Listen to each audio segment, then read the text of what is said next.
Have you ever walked into a room in your house and just felt off? Like something heavy was hanging in the air, even though everything looked okay on the surface? Maybe you've noticed that ever since a certain time, money doesn't seem to stretch the way it used to, or opportunities don't come knocking as they once did. You might chalk it up to bad luck, the economy, or just getting older.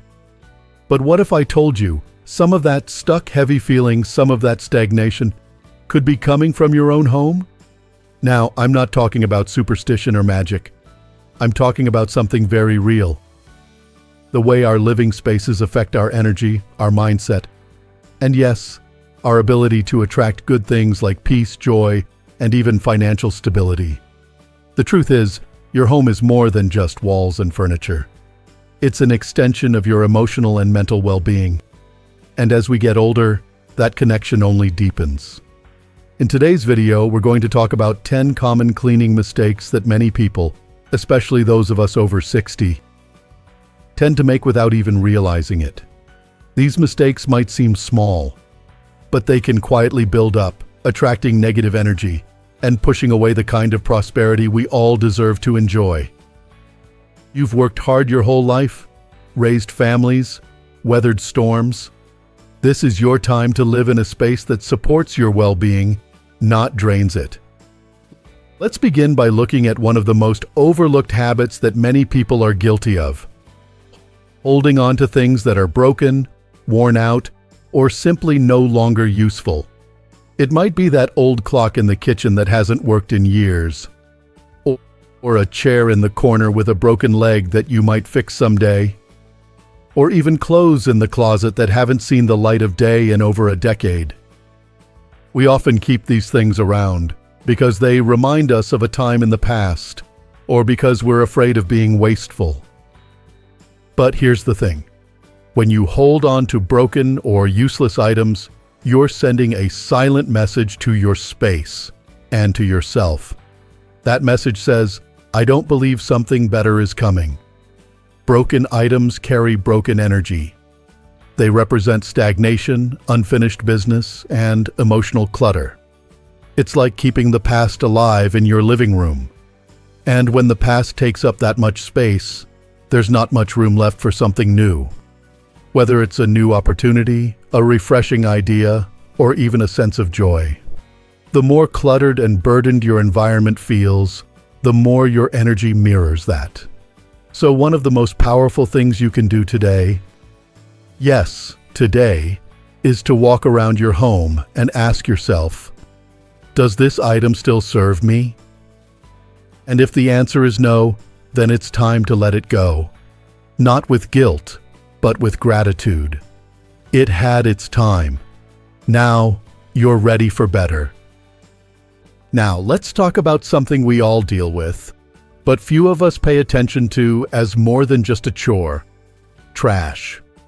I'm not just talking about the bag you take out to the curb every week. I mean that forgotten trash can in the bathroom that's been overflowing with tissues and wrappers. The old food scraps sitting in the kitchen bin. The pile of junk mail stacked by the door. We think it's just garbage, but our subconscious picks up on it, and so does the energy in our home. Garbage, especially organic waste, carries heavy, dense energy. When it sits too long, it starts to stagnate, and with that stagnation comes a sense of dullness, stress, and even irritability. Have you ever noticed how much better you feel after taking out the trash and airing out a room? That's not just in your head. Removing waste literally clears space for air, for movement, for lightness. What's more, when garbage piles up near key areas, like the entrance of your home or your kitchen, it symbolically blocks the entry points for opportunity and abundance. Think about it. Your front door is where energy, guests, and yes, even new ideas enter your life. If the first thing greeting them is a pile of recyclables or a shoe rack collecting dust, it can create a subtle energetic barrier. And your kitchen? That's the heart of the home. It's where nourishment begins. A dirty or neglected kitchen sends a signal that there's neglect in the flow of nourishment, whether that's food, finances, or emotional support. If you want a simple habit that makes a world of difference, here it is. Never go to bed with trash in the house. Empty the kitchen bin. Clear the hallway. Straighten the area near the door.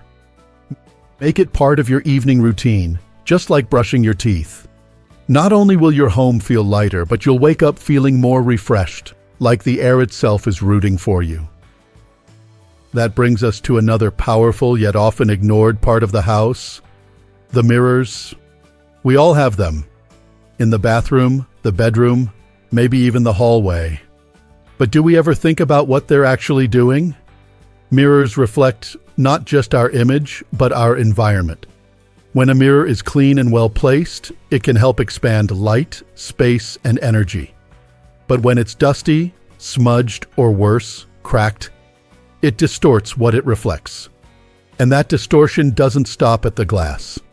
It can influence how we see ourselves, our surroundings, and even our confidence. Let's take a moment to think about this. If the mirror where you get ready every morning is foggy or dim, what kind of message are you receiving about your day, your appearance, your energy? Compare that to the feeling of looking into a spotless, bright mirror, one that reflects backlight, clarity, and calm. It's like the difference between walking into a room full of sunlight and one stuck behind heavy drapes. One more thing about mirrors. Placement matters. Avoid placing mirrors directly across from your front door. When energy enters your home, a mirror facing the door can reflect it right back out. It's like rolling out the welcome mat and then slamming the door shut. Instead, position your mirrors to bounce light into darker areas, like a hallway or dining space. Think of them as silent cheerleaders, amplifying good energy throughout your home. And don't forget to clean them regularly. Just like we clean our eyeglasses to see clearly, a clean mirror helps you see your world with greater clarity. Every swipe of the cloth is like wiping away the fog in your thoughts and the smudges in your energy.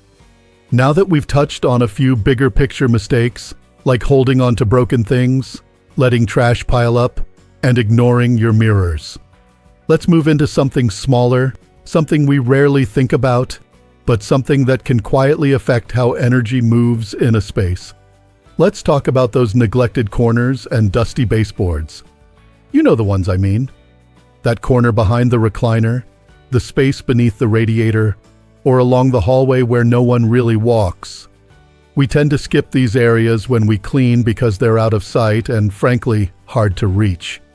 But the thing is, energy doesn't skip those spots. It gets stuck there. And over time, that stuck energy becomes heavy, stale, and frustrating. Not just in your home, but in your life. Imagine your life like a flowing river. When the edges are clogged with leaves, branches, and debris, the current slows down. It gets murky. It even starts to smell. The same happens in your home when corners go ignored. These are the areas where dust settles, cobwebs build, and energy gets stagnant. And when energy stagnates, we start feeling that way too. Sluggish, uninspired, a little off. But here's the good news. You don't have to spend hours scrubbing on your knees every day. Just set aside a few minutes once a week to clean those overlooked spaces. Grab a damp cloth or a handheld vacuum, and with every swipe, picture yourself clearing out the blockages in your life. You might be surprised by what opens up when the corners are clear again. It's like giving your home permission to breathe, and in return, it breathes life back into you. And since we're on the subject of everyday items with hidden impact, let's talk about something personal: your bedding and your towels. Most of us were raised to keep things until they're falling apart, right? And that's not a bad thing. We come from a generation that knows the value of $1. But there comes a point where holding on to worn-out linens does more harm than good. Your sheets, pillowcases, bath towels, they're not just fabric. They're what your body touches every day. And whether we realize it or not, they carry our energy. When bedding is dingy, stained, or stiff from too many washes, it can start to weigh on you, literally. You might find yourself tossing and turning at night, waking up still tired, or feeling uninspired during your morning routine. It's not always about the mattress or the sleep schedule. Sometimes it's the energy clinging to the very things we wrap ourselves in. Fresh, clean, well-kept bedding can change the entire feeling of your bedroom. It becomes a place of rest, renewal, and clarity. Likewise, a soft towel after a warm shower isn't just about comfort. It's about starting or ending the day with care. And when you treat yourself with that kind of care, it tells your whole being, I matter. I deserve comfort. I deserve peace. If you've got old linens sitting in the back of your closet, it might be time to let them go. And if it's been a while since you replaced your sheets or towels, maybe this is your sign. Even just adding one fresh set can make a world of difference. It's not about extravagance.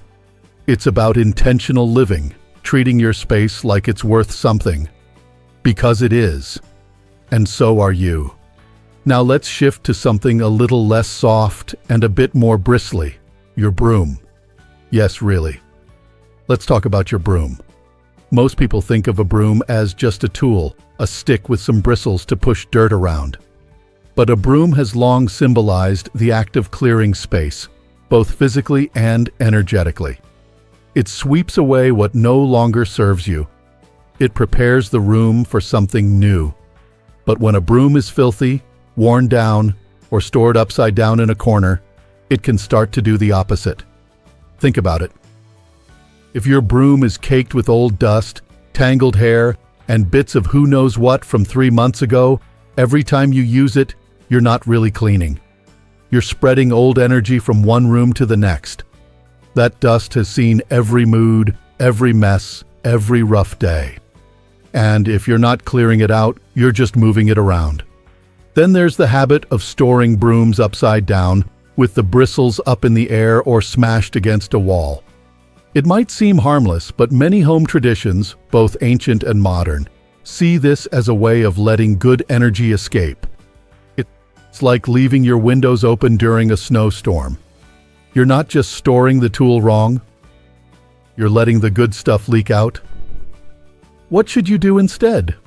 It's simple. Clean your broom.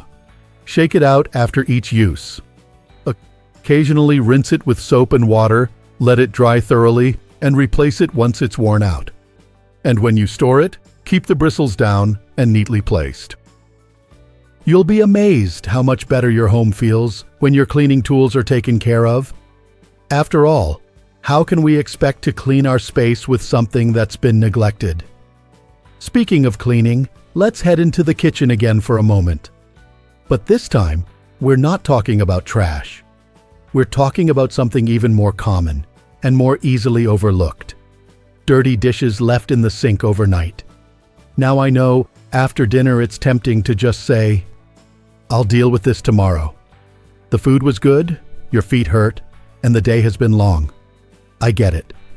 We've all done it. But leaving dishes overnight does more than just attract ants or make the kitchen smell bad. It creates a kind of energetic residue. It signals unfinished business. It invites sluggishness to hang around like an unwanted guest. Your kitchen is one of the most important spaces in your home. It's where nourishment begins. It's the heartbeat of health and comfort. So when the sink is piled high with plates, utensils, and old leftovers, it's like putting a dam in the flow of abundance. That energy of nourishment and renewal, it stalls. On the flip side, waking up to a clean kitchen sets the tone for the entire day. It says, I care about this space. I care about myself. And the best part? It doesn't have to be perfect. Even just rinsing the plates, stacking them neatly, or taking a few extra minutes to wipe down the counters can create a huge shift in the atmosphere. So here's a small challenge. Try making this part of your evening wind down. Just as you might brush your teeth or lock the front door, clean the sink. Turn it into a quiet moment of self-respect. You're not just doing chores, You're setting the stage for clarity, calm, and new beginnings. Now let's talk about something that's not quite as visible, but just as powerful. What's on your feet? Shoes. More specifically, wearing outside shoes inside the house. It might not seem like a big deal, especially if you've been doing it your whole life.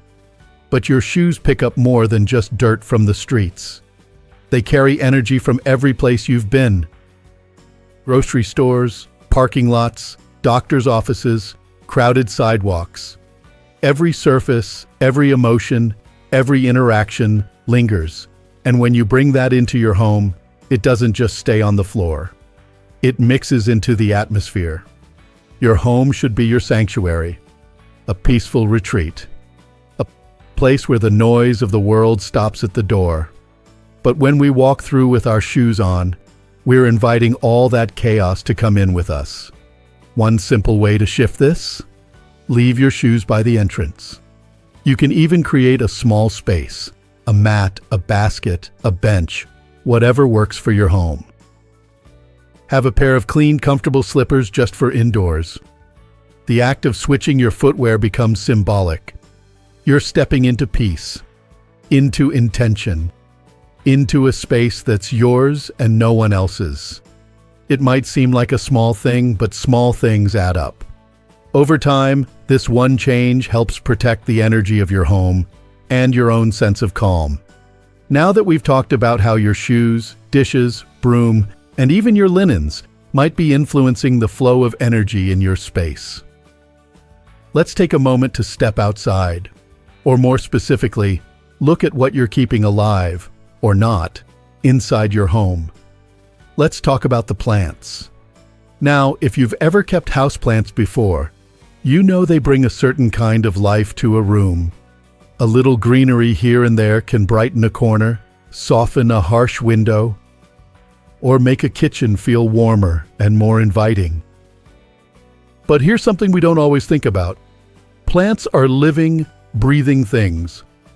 And just like us, when they're not doing well, they carry a kind of energy that affects the space around them. Dead or dying plants may seem harmless, but they're actually sending a message to your home and to you that growth has stopped, that something once thriving is now in decline. Even if they're tucked away in a corner, brown leaves, dry stems, or withered blooms can quietly weigh down the atmosphere. They give off the impression that things are stuck, stagnant, or even forgotten. And the truth is, that energy seeps into your mindset too. You might notice a lack of motivation, a sense of fatigue that hangs around for no reason, or that feeling like your days are just kind of flat. It's subtle, but it matters. Now, this doesn't mean you need to go out and spend hundreds of dollars on fancy plants. Far from it. A few healthy, low-maintenance varieties can do wonders. Try something simple like a pothos, a peace lily, or a snake plant. Plants that thrive even with minimal attention. What matters most is how you care for them. When you water your plants, trim their leaves, or give them a little sunlight, you're not just tending to greenery. You're symbolically saying, I care about what grows in my life. That's a powerful mindset shift. It's a small act of love that ripples outward. On the other hand, if a plant truly can't be revived, it's okay to let it go. Just like with worn-out linens or broken objects, holding on doesn't serve you. Make space for something new to grow. And speaking of space, let's talk about something that affects the energy in your home more than almost anything else. The air itself. Have you ever walked into a stuffy room and felt your mood drop just a little?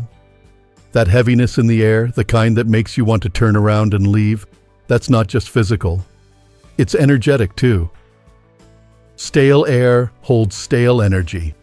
It builds up over time, especially when windows stay closed day after day. And without realizing it, we start to breathe in that heaviness, physically and emotionally. As we age, we spend more time indoors, especially in spaces that feel familiar and comfortable. But comfort shouldn't come at the cost of freshness. Opening a window, even for just a few minutes each day, allows old energy to leave and new energy to enter. It's like a breath of fresh air for your home and your spirit. Try this. Each morning before you make your coffee or turn on the TV, crack open a window. Let the breeze in, even if it's just for 5 minutes. Feel the shift in the room. Let that air sweep through and carry out anything heavy from the night before. Worry, fatigue, tension. And if you're able, open the curtains too. Let the light in. Let the day in. Let yourself begin fresh. These small choices, cleaning out corners, refreshing your bed, tending to your plants, opening a window, may not seem revolutionary, but they build a rhythm of care. And that rhythm becomes a lifestyle. And here's something that might surprise you. All of this isn't just about your house. It's about you. Your home is a reflection of your inner world. If your space feels cluttered, heavy, or neglected, chances are there's a part of you that's feeling the same way. And if your home feels light, cared for, and peaceful, that reflects your inner peace too. Now, I want you to hear this. It's never too late to create a space that nourishes you. It doesn't matter if you've lived in the same house for 40 years or just moved into a new apartment. What matters is the intention you bring to it. Every time you wipe down a counter, straighten up a room, or take out the trash, you're not just cleaning. You're creating an environment where joy, peace, and prosperity are welcome. You might be thinking, well, that all sounds nice, but I'm just one person. What difference will it make? And to that, I'll say this. You are the most important person in your life. If you don't show up for yourself, who will? If you don't care for your space, your spirit, your energy, then who else will know how? Start small. One drawer, one corner, one broken item tossed out, one room where the window opens every day, one mirror cleaned. It's not about perfection. It's about momentum. It's about deciding that your space matters, your energy matters, and your happiness matters. And you don't have to do it all in one day. Take your time. Savor the process. Put on music you love. Light a candle. Let this be a gentle, healing ritual, not a chore. Because at this stage in life, we deserve to surround ourselves with beauty, lightness, and meaning. So today, take a walk around your home, not with a critical eye, but with a loving one. Ask yourself, what here needs to be released? What here can be refreshed? Trust your instincts. Your heart knows what feels good and what doesn't. Remember, a home that welcomes prosperity doesn't have to be fancy or filled with expensive things. It just needs to be filled with intention, with cleanliness, with care, with love. Before we wrap up, I want to remind you of something important. Your outer world mirrors your inner world. If you're feeling stuck, cluttered, or overwhelmed, start with your space. Clear a shelf, open a window, sweep the floor. As you do, you'll start to notice that clarity finds its way back to you. Opportunities begin to reappear. Your mood lifts. Things start flowing again. This isn't just about cleaning. It's about claiming the life you deserve, one peaceful, uncluttered, beautiful room at a time. If any of this resonated with you, I'd love to hear your thoughts. What's one small change you're ready to make in your home today? Leave a comment below and let's inspire one another. This is a community of strength, wisdom, and growth, and your voice matters here. And if you found value in this video, don't forget to give it a like and subscribe to Strong Elderly Life for more gentle, empowering tips to help you thrive, physically, emotionally, and spiritually, at every stage of life. Thank you so much for spending this time with me today. I hope you feel encouraged, uplifted, and ready to create a space that truly supports the life you want to live. Here's to a home that reflects your peace, Here's to a heart that feels light again. And here's to living your very best life, at any age. Take care, and I'll see you in the next video.